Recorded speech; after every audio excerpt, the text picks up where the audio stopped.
شفت نهر دجلة شلون جف؟ تتوقع ايش راح تسوي الدولة؟ والله ما اعرف شلون راح تفض. بس سامع بعروس النيل؟ شنو هاي النوب؟ المصريين القدماء كان عندهم تقليد، يجيبون امرأة جميلة جدا ويخلوها تقفز بنهر النيل كعروس إله حتى يفيض. حلوة سالفة عروس النيل. زين اقول لك ليش ما نشوف عروس الدجلة بلكي يصعد المنسوب؟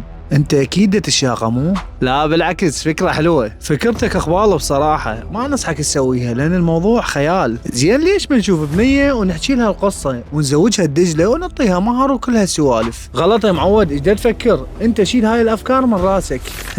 شاقة وياك ايش بيك؟ بس صاحبنا ظلت الفكرة براسه وبدا يدور ويفتر بحثا عن عروس الدجلة، حكى ويا بناته هواي ويا اهالي هواي وكان الرفض قطعي، الى ان لقى البنية اللي قبلت بالموضوع. قالت له انا موافقة بس بشرط نقفز انا وياك سوية. وهنا صاحبنا صدمته الفكرة، الموضوع صعب ولكن هو مصر على فكرته وقال لها ما يخاف.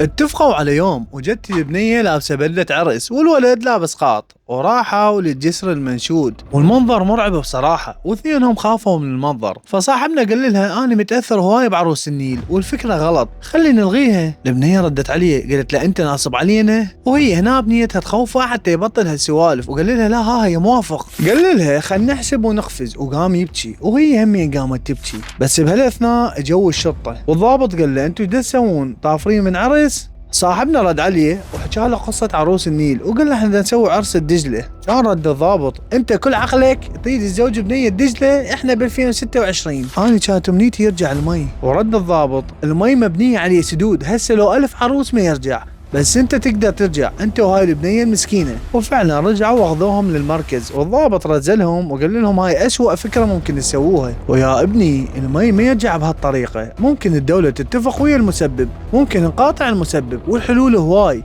واعتذر صاحبنا من الضابط والضابط صفن وقال له هاي البنية لو تتزوجها انت احسن من دجلة بهواي. وهاي القصة من وحي الخيال، بس القسخون ينشر قصص منوعة، اذا تحب القصص لا تفوت الجاي.